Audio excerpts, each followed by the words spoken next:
Isaías 24 e 25. Hoje eu vou me esforçar bastante para conseguir passar para vocês o máximo possível, porque de verdade essa aula ela tem muita riqueza e eu sou muito limitado. Essa é a verdade, né?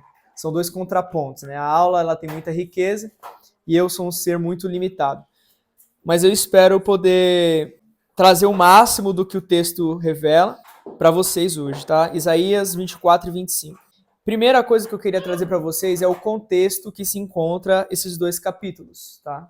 O contexto que Isaías 24 e 25 se encontram é no contexto da restauração de Israel e no contexto da libertação de Israel e do Senhor levando todas as nações para a sua glória. Esse é o contexto. Primeiro, libertação de Israel. E depois, libertação de Israel e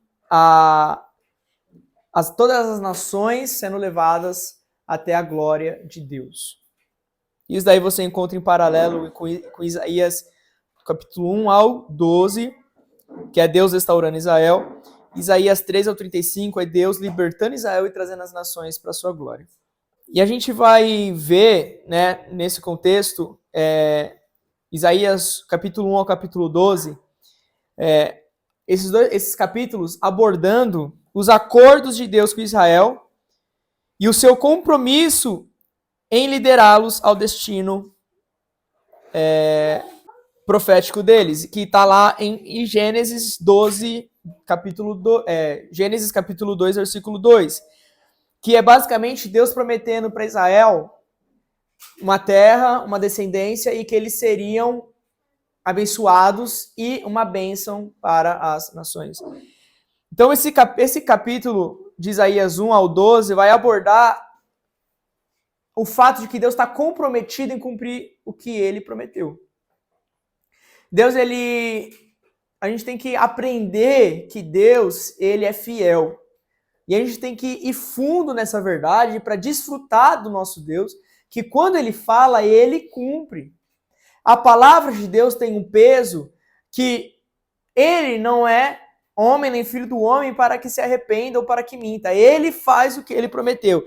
Então esses capítulos vão revelar esse Deus comprometido em cumprir as suas promessas. E o que isso faz diferença para nós? Cara, você está falando de Israel, você está falando do povo judeu e do compromisso de Deus em realizar o que ele prometeu para esse povo, mas eu sou brasileiro, eu sou gentil. E a gente vai ver que nós somos abençoados quando Deus é fiel com o povo judeu. Porque ele falou que Israel seria uma bênção ou uma luz para as nações. E quando Deus é fiel com essa nação, nós, gentios, somos abençoados, porque nós somos as nações que serão abençoadas por Israel. O que isso significa? Significa que quando Deus cumpre suas promessas para Israel, de Israel ser uma bênção para todas as nações, nós que somos essas nações, somos abençoados quando Deus cumpre isso. Por quê? Porque Jesus vem do povo judeu. Porque Jesus governa no fim dos tempos a partir de Jerusalém. Então, quando Deus cumpre as suas promessas para o povo judeu, nós somos abençoados. Porque o Messias vem da linhagem de Davi. Porque o Messias, na sua segunda vinda, vai governar para sempre a partir do seu trono em Jerusalém. Então, é extremamente importante nós considerarmos que o nosso Deus ele é fiel para cumprir todas as promessas, porque nós estamos inseridos nessas promessas. Porque, primeiramente, o evangelho ele é para o judeu. Mas o objetivo de Deus é alcançar todas as nações com o evangelho. Por isso que o juízo de Deus também, primeiramente, é para o povo judeu. Mas o juízo de Deus também alcança todas as nações, porque todas as nações conhecem o testemunho do seu Filho. Isaías 13 ao 35 coloca o compromisso de Deus em levar todas as nações até a sua glória. E é aqui que estamos inseridos. É Deus conduzindo todo o povo de todo o globo terrestre até ele. Levando esse povo, até o conhecimento do Senhor. Então para pensar, se nós não conseguimos chegar até Deus pelo esforço do nosso braço, ou pelo nosso próprio intelecto, é uma bênção ouvir e ver que tem uma promessa bíblica que Deus ele é comprometido em conduzir as nações a conhecê-lo e a provar da sua glória. Agora, falando propriamente dito de Isaías 24, o capítulo inteiro vai estar falando sobre o dia do Senhor. Tá bom? Se você gosta de anotar na sua Bíblia, você pode colocar que Isaías 24, o texto de hoje, ele inteirinho vai falar sobre o dia do Senhor.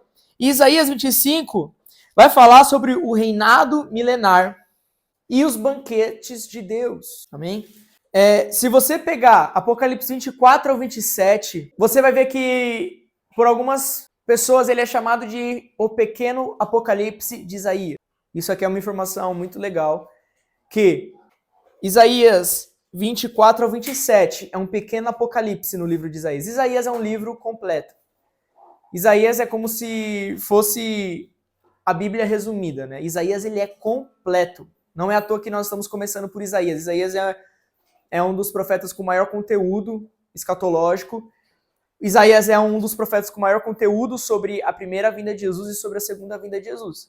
E do capítulo 24 ao 27 é como se fosse um resumo do livro de Apocalipse.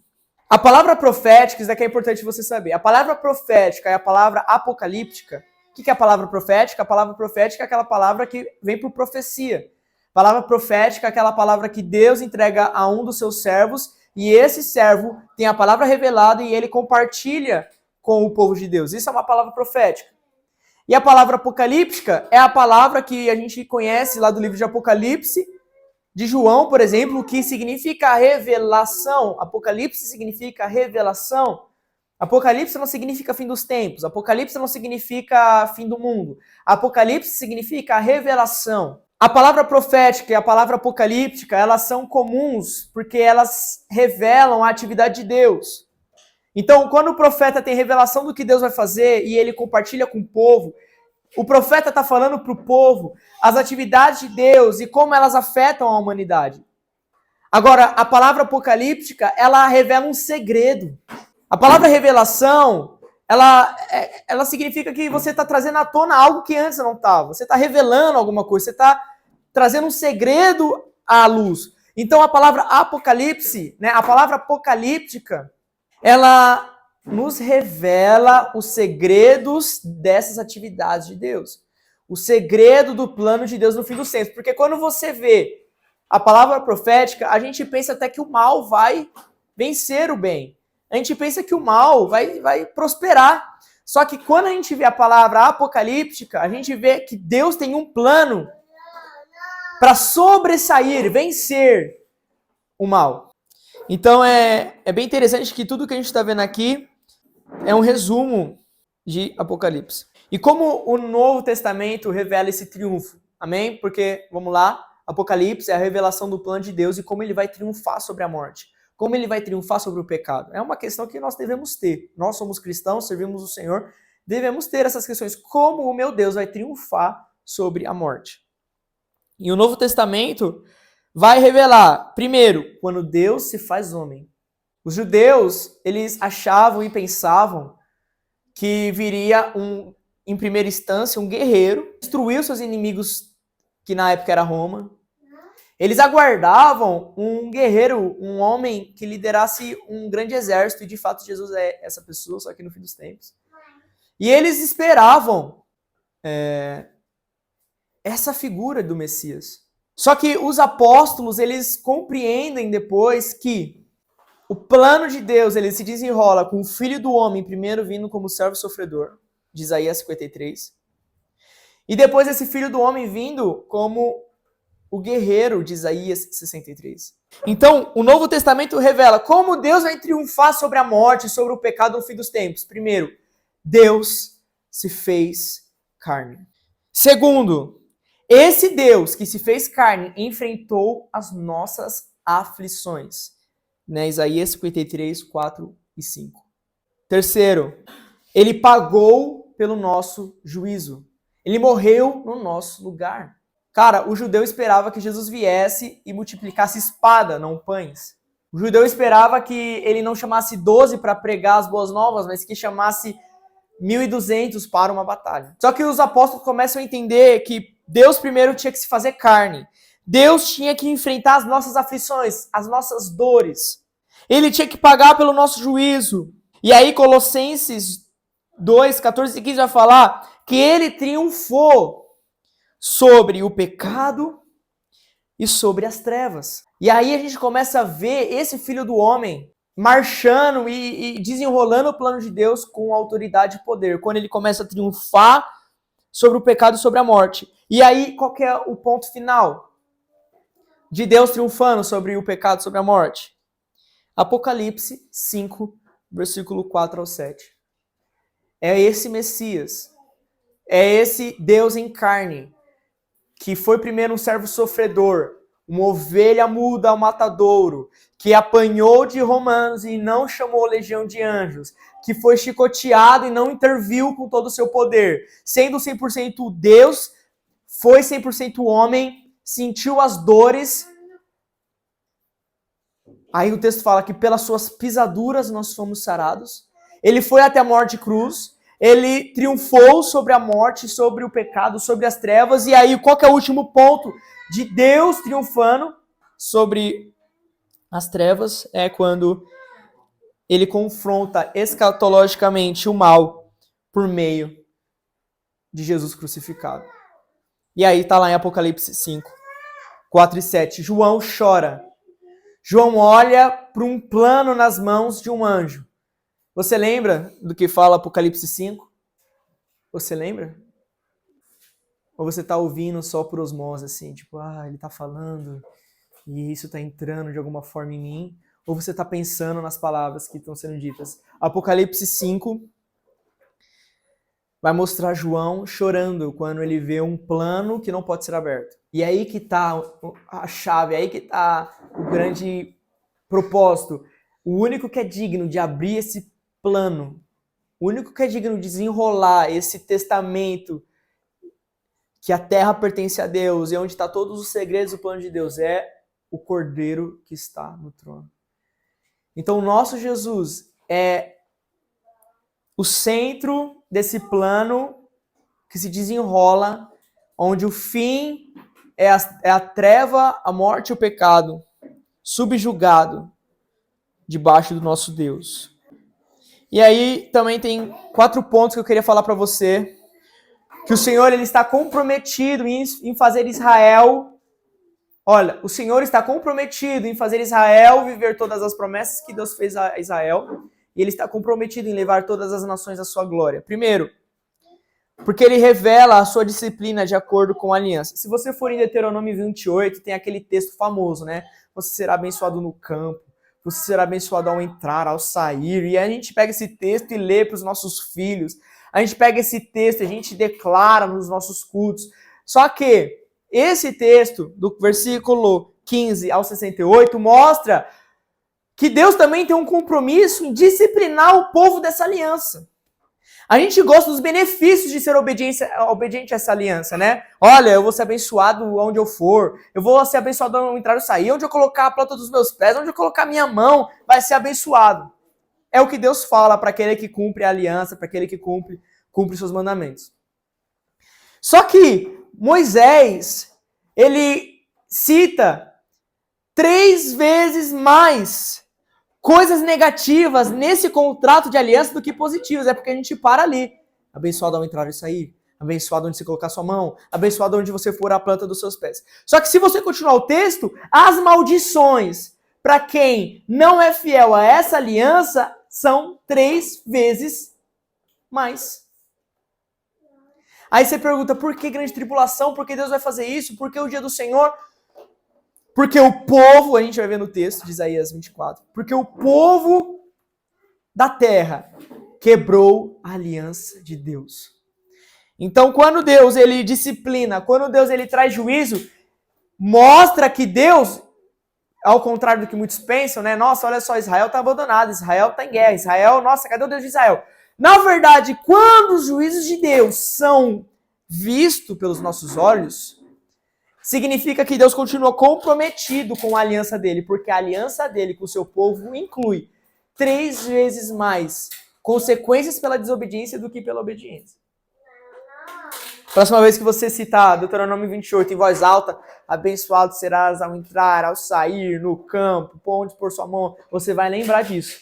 O mesmo Deus dessa aliança, ele é fiel para amaldiçoar com o objetivo de disciplinar, com o objetivo de trazer o homem à fé salvadora, 3 vezes mais nessa aliança. Segundo ponto, Deus ele está comprometido em fazer Israel viver tudo o que ele prometeu. Segundo ponto, porque ele enviou um filho Messias.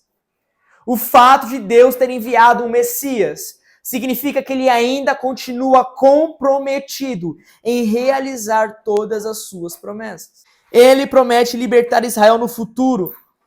Isaías 10, 25 ao 27, a gente leu domingo passado, onde fala que ele vai libertar o seu povo, tirar o jugo da escravidão. E vai concluir com o cumprimento de Gênesis 12, quando ele vai fazer Israel ser abençoada e ser uma bênção para todas as nações. Quando ele vai fazer isso?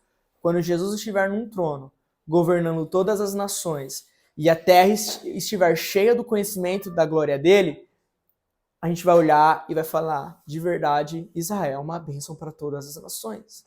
De verdade, essa nação é uma bênção para todos os povos, porque dela, do trono de Jesus, flui a lei, as ordenanças, os ensinos, os discipulados.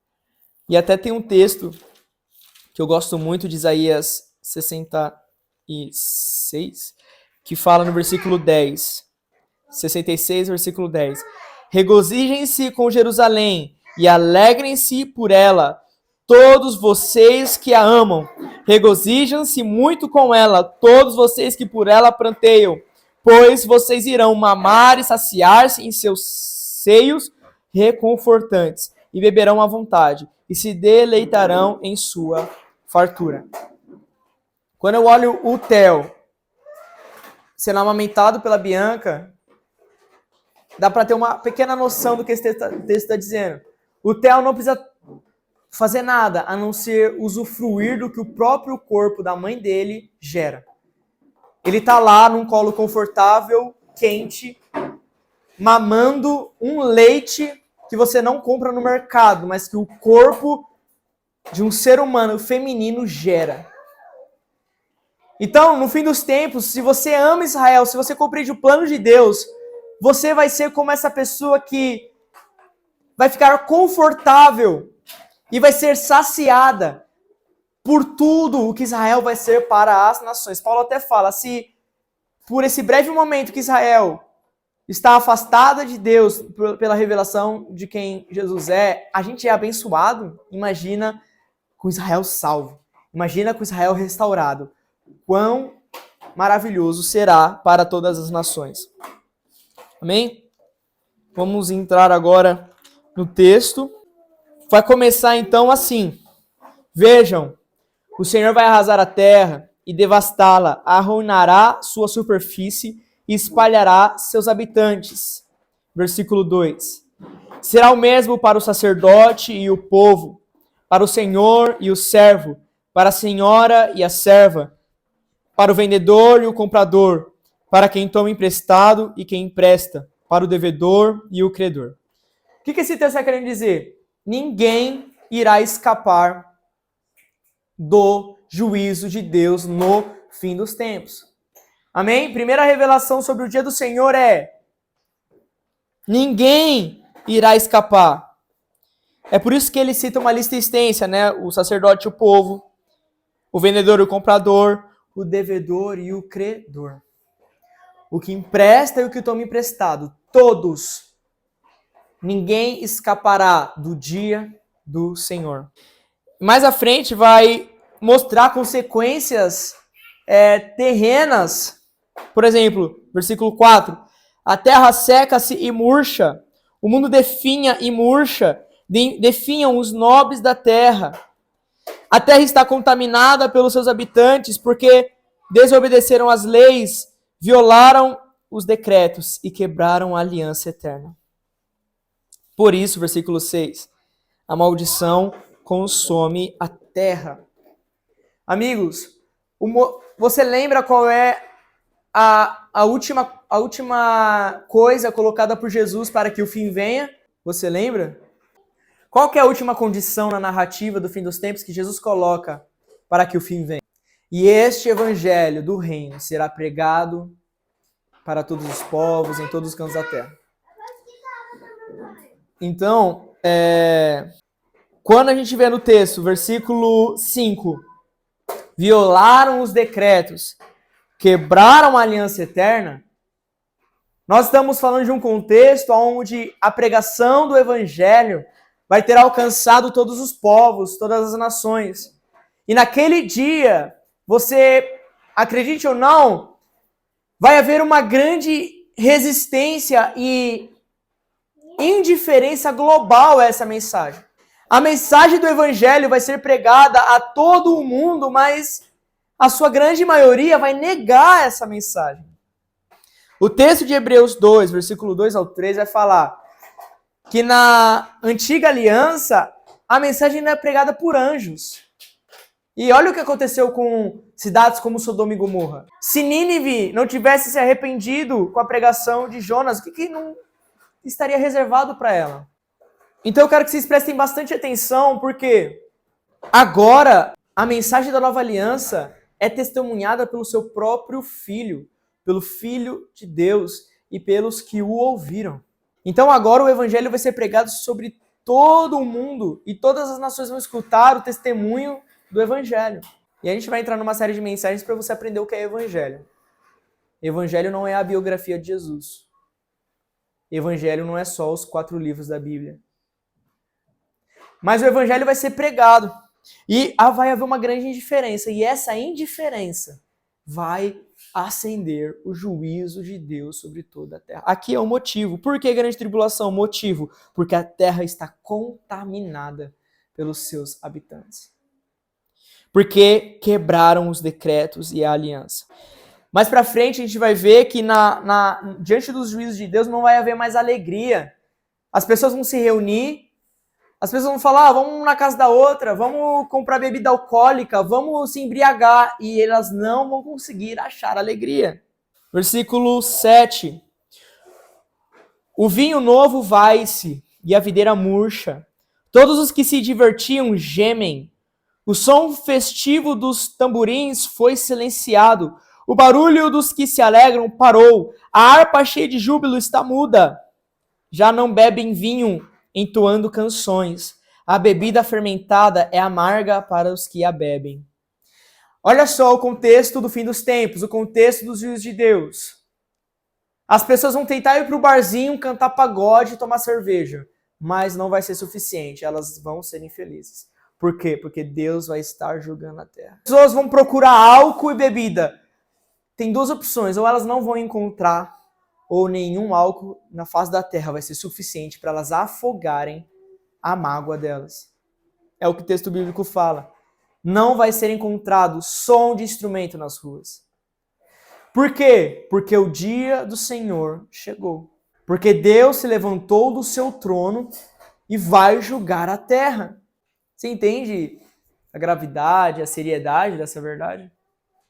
O dia do Senhor. Sabe quando a gente fala de fim dos tempos, a gente gosta de ver Jesus vindo num cavalo branco, eu também gosto, né? É o auge, né? É o ápice, é o ponto alto da narrativa de Deus, é Cristo vindo com a sua beleza, com a sua glória. Mas há um contexto, há uma história completa onde Jesus compara a grande tribulação a um tempo nunca mais antes visto. Não vimos nada parecido e nunca mais veremos nada parecido. Então as pessoas vão procurar alegria, sabe? Tipo, vou fazer alguma coisa. Vamos sair de casa. Vamos cantar, vamos pegar o cavaquinho, Não vai ser possível encontrar alegria. Porque versículo 11 declara, nas ruas clamam por vinho. Toda a alegria chegou ao fim. Toda celebração foi eliminada da terra. Aí, se você continuar no versículo 13, vai ter uma comparação agrícola com o que Jesus vai fazer no fim dos tempos, que é parecido com ele, versículo 13. Assim será na terra, entre as nações, como quando se usa a vara na oliveira, ou se busca os restos das uvas após a colheita. Cara, é como se a gente visse uma grande árvore de frutos sendo chacoalhada, esses frutos caindo. Mas também representa o cuidado de Deus em recolher os frutos bons. Então, ao mesmo tempo que o Senhor vai estar chacoalhando a terra, ao mesmo tempo que os ímpios vão estar procurando alegria e não vão achar, o povo de Deus vai estar entendendo claramente o que Deus está fazendo. Isso daí se refere a um texto de Jeremias que não me vem à memória agora, mas no dia que o Senhor estiver realizando os seus juízos, o povo dele vai ter claridade sobre o que está acontecendo. O povo de Deus vai entender claramente o que o Senhor está fazendo, e o povo de Deus vai estar guardado debaixo do Senhor. Para concluir esse texto de Isaías 24, versículo 23, olha só, vai lá no versículo 23 do capítulo 24. A lua ficará humilhada e o céu envergonhado, pois o Senhor dos exércitos reinará no monte Sião e em Jerusalém, glorioso na presença dos seus líderes. Nós vamos ver que tem duas conclusões desse capítulo. Primeiro, nós vamos ver no fim dos tempos, isso aí é legal a galera da adoração ouvir, no fim dos tempos nós vamos ver cantores teólogos, né? Pessoas que vão cantar as verdades do Senhor. Está lá no 14, ergam as vozes, cantem de alegria, desde o ocidente aclamam a majestade do Senhor, deem glória, pois o Senhor no oriente e nas ilhas do mar exaltem o nome do Senhor, o Deus de Israel. Desde os confins da terra ouvimos cantar, glória seja dada ao justo. Então, no fim dos tempos, enquanto a igreja vê tudo que Deus está fazendo, o Senhor vai levantar cantores teólogos que vão cantar a glória de Deus. Será que o João está preparado para escrever canções referentes a tudo que Deus vai estar fazendo no seu dia? Então, o texto bíblico revela para nós, cantores teólogos, pessoas que vão cantar a majestade de Deus, cantar os seus grandes feitos, e aí fala do Oriente e nas ilhas, e de todos os cantos da terra vai sair um clamor ao Senhor. Canções que vão revelar o caráter de Deus e tudo o que ele vai estar fazendo na terra. E o fim é que a lua e o sol, esses dois astros, vão ser humilhados. Por quê? Porque o Senhor dos exércitos reinará no Monte Sião em Jerusalém, na presença dos seus líderes. Então, eu quero que você termine esse capítulo com a visão do Senhor sentado no seu monte. O sol e a lua perdendo o seu brilho e o seu esplendor, porque agora a glória vem desse monte, onde o Senhor se assenta junto com os seus líderes, na presença dos seus líderes. E aí, o capítulo 25 é como se fosse o que vem depois, né? O que vem depois da grande tribulação. O que vem depois do juízo de Deus. Vamos lá. A gente já está no segundo mês estudando profecia bíblica. Eu acho que você sabe a resposta. O que vem depois da grande tribulação? O que vem depois do juízo de Deus? Eu vou começar do versículo 6, que vai falar assim: nesse monte, o Senhor dos exércitos preparará um farto banquete com carne, glória a Deus, para todos os povos, um banquete de vinho envelhecido. Cara, quem é bom de vinho sabe que quanto mais velho o vinho, melhor. Agora imagina o armazém de Deus. Deve ter vinhos muito antigos. É o que o texto bíblico diz, né? Um banquete de vinho envelhecido com carnes suculentas. Quem é vegano pode continuar, mas no banquete de Deus, eu vou tomar vinho envelhecido e comer carne suculenta. Eu sou limitado no meu conhecimento de carne, eu só consigo lembrar da gordura da picanha, mas deve ser algo por aí. E o melhor vinho é a conclusão, né? Banquete de vinho envelhecido com carnes suculentas e o melhor vinho. Nesse monte, versículo 7, ele destruirá o véu que envolve todos os povos, a cortina que cobre todas as nações, e destruirá a morte para sempre. Cara, a conclusão de todo esse cenário caótico que a gente vê, que é caótico só pelo sentido da palavra, porque ele é muito bem orquestrado por Deus. A grande tribulação ela é muito bem liderada por Deus. Deus ele tem tudo sob seu controle, ele incita o coração das nações perversas a fazer tudo o que ele quer. Mas depois desse cenário que é muito difícil de ler, se você lê esses textos e fica tranquilo, você não é um ser humano normal. A terra sendo afetada, destruída, pessoas morrendo, e se você lê isso e fica apático, tem alguma coisa muito errada com você.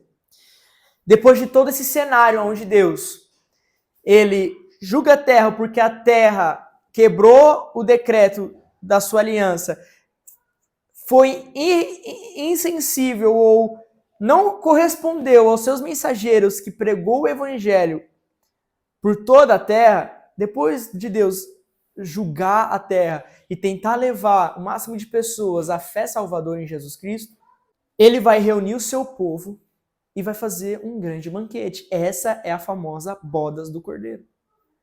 As bodas do Cordeiro acontecem nesse momento da história. Então, se você quiser comparar, Apocalipse 19 e 20 é o que Isaías 25 está falando. É a transição do julgamento que Deus faz sobre as trevas e o pecado. Ele assume o seu trono, ele senta no seu trono, ele prepara uma mesa com todos os povos e ele serve carne suculenta, o melhor vinho. E essa é a tão esperada bodas do Cordeiro. Só que não só isso, ele vai destruir o véu que envolve todos os povos e a cortina que cobre todas as nações. Destruirá a morte para sempre. Ou seja, qualquer coisa que pode afastar agora o homem de Deus não existe mais. Qualquer véu que pode cobrir a glória de Deus de qualquer povo, qualquer nação não existe mais. Deus agora, diante da sua mesa, do seu banquete, definitivamente estabelece um relacionamento com o povo de todas as nações. É como se fosse a grande comemoração. Cara, Deus destruiu o pecado. Deus destruiu a morte. Agora estamos com Jesus para sempre. Agora estamos com o Senhor para sempre. Vamos celebrar. Vamos participar da bodas do Cordeiro. Vamos sentar à mesa. Vamos comer. Porque Cristo está preparando a mesa para nós. Cara, esse dia deve mexer com a gente. E é o dia onde o nosso Senhor Jesus Cristo vai servir cada um de nós. É onde nós estaremos celebrando a conclusão de todo o plano de Deus. É onde nós vamos estar vendo a vitória sobre a morte declarada. Por quê? Quando a gente vê que ele vai destruir a morte, a gente pode lembrar o quê? De 1 Coríntios 15, 26. Paulo está pregando o evangelho. 1 Coríntios 15 é o evangelho todinho ali. E Paulo está pregando o evangelho e ele fala que a última coisa que Jesus tem que colocar debaixo dos seus pés para entregar o reino a Deus é a morte. A última coisa que Jesus tem que submeter a ele para entregar o seu reino ao Pai é a morte. E é esse exato momento onde Jesus ele destrói a morte e faz um grande banquete com o seu povo. O Senhor, o soberano, enxugará as lágrimas de todo o rosto e retirará de toda a terra a zombaria do seu povo. Foi o Senhor quem o disse. Cara, você pode prestar atenção nessa parte do seu texto, do versículo 8. Foi o Senhor que o disse. Quem disse que vai ter um grande banquete de vitória? Quem disse que o Senhor Jesus vai destruir a morte? Quem disse que dos nossos olhos e rostos vai ser enxugado toda a lágrima? Quem disse foi o Senhor. Será que a vida ela é fácil demais para você ser indiferente a esse texto? Ou a gente realmente precisa que o Senhor um dia enxugue dos nossos olhos toda a lágrima? Será que aquele que vai perseverar até o fim não vai ter motivo suficiente para se colocar diante do Senhor, que vai tirar todo o sofrimento, toda a dor, toda a tristeza? E quando Deus enxuga a lágrima no nosso rosto, é como se fosse a última lágrima que vai escorrer pelos nossos olhos. Porque nunca mais haverá dor, nem tristeza, nem aflição. Jesus, nós te agradecemos, porque Foi o Senhor quem disse, foi o Senhor quem prometeu e é o Senhor quem vai cumprir. Não há nenhum outro digno de pegar o rolo que está na mão do anjo e desatar os selos, senão Jesus. E nós sabemos que você é o digno, você é aquele que deveria de vir, você é aquele que vai cumprir cada uma das promessas que o Senhor fez. O Senhor é aquele que vai destruir o pecado e a morte. É o Senhor que vai permitir que nós sentemos numa mesa com você. É o Senhor que vai garantir que sejamos servidos pelo Senhor. É o Senhor que vai garantir que nenhuma lágrima mais vai escorrer pelos nossos olhos. É o Senhor que vai garantir que não haverá mais dor nem tristeza. Obrigado, Jesus. Nós te aguardamos. O Senhor é o nosso Rei. Nós cremos no Senhor. Maranata, ora vem, Senhor Jesus. Mal podemos esperar pelo dia das bodas do Cordeiro, onde sentaremos nessa mesa e comeremos carne suculenta, o melhor vinho na presença do Senhor, comemorando que a morte foi vencida. Jesus, o Senhor é o nosso Rei, Jesus, o Senhor é o nosso Salvador, e nós temos a plena certeza que um dia a morte estará subjugada debaixo dos seus pés, e então entraremos no estado eterno, no seu reino eterno, estaremos para sempre com o Senhor. Obrigado, Jesus. Amém.